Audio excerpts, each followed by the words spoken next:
Real Madrid off to the knockout rounds, advances. Incredible to see them. And that means they're winning the Champions League, right? Because whoever wins this matchup in the past has gone on to win it. You would say. And who's going to slow them down? That was a masterful performance. Would you say that this Real Madrid side went from, kind of on the bubble? Yeah, they still have the allure of last season's Champions League winners. They have the club, the logo and the kind of the fear factor.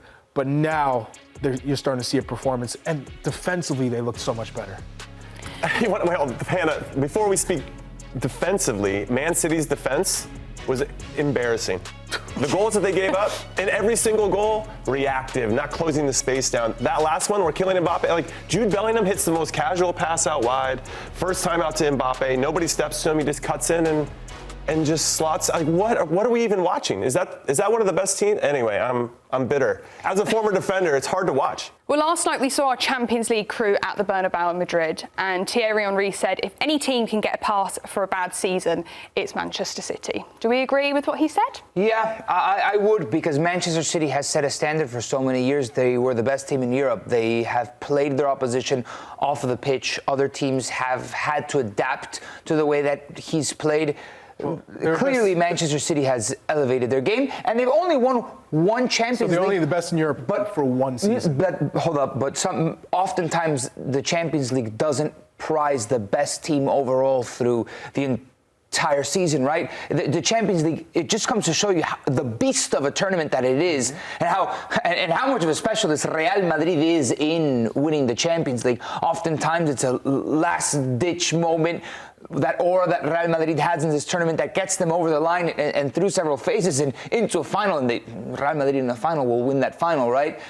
But ultimately, Manchester City has been playing superlative football for 4, 5, 6 years, and for them to finally have a season where you can consider it a wash, if you can still consider it a wash, because they've got to make top 4 at this point, they're still alive in the FA Cup, there is something to play for.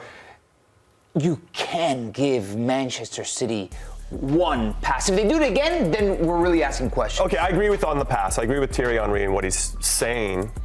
But the drop-off has been incredible. It's not just 1 or 2 players. We're talking 6, 7, 8 players. The lack of focus and intensity. They used to take a lot of pride in the details of the game.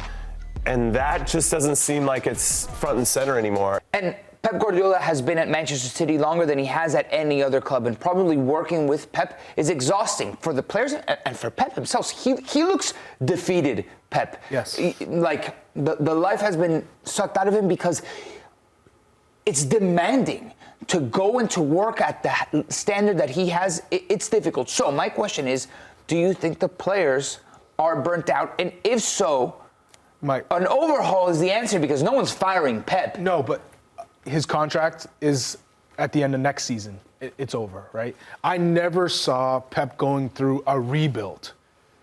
I think Manchester City needs a rebuild. Right, because they're not firing him. If the players aren't bought in, then let's just get new players. You have to look at, he had Vincent Kompany, right? And Sergio Aguero. He had a team that he was able to kind of change and recycle and still keep that level.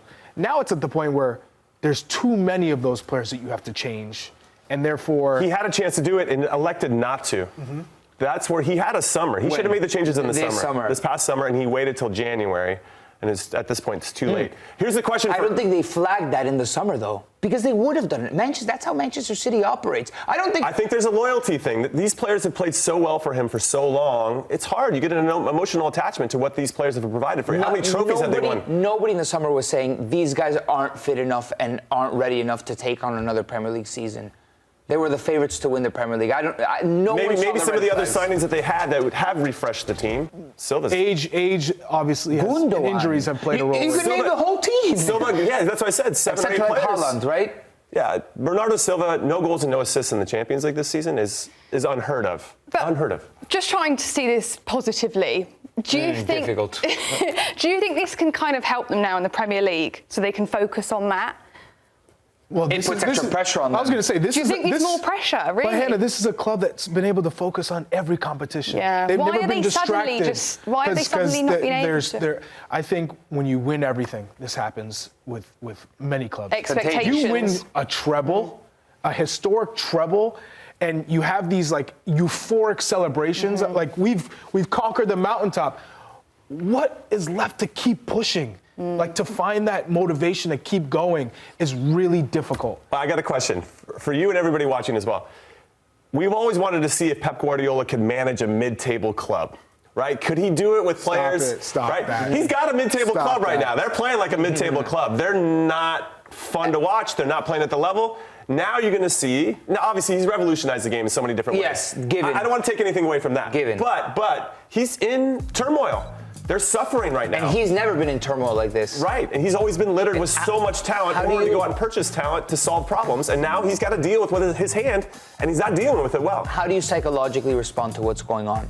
Right? That's the question that Pep himself still hasn't found an answer to, and at the weekend, it's a game against Liverpool, which you could very much lose and drop out of the top four. If you don't make top four, for Manchester City and the standard that they've set with their manager, it would be embarrassing to be playing Europa League. It would be embarrassing to be playing Conference League. Imagine Pep on the sideline in Kazakhstan in the Conference League. Well, it's his last season too. On top of that, right. So who are you recruiting? You know, in that way as well. Well, in the interview we saw with Mbappé, thank you for translating it, on last night's Champions Club, he kind of said he's ready to make history, create like an era for himself at Real Madrid.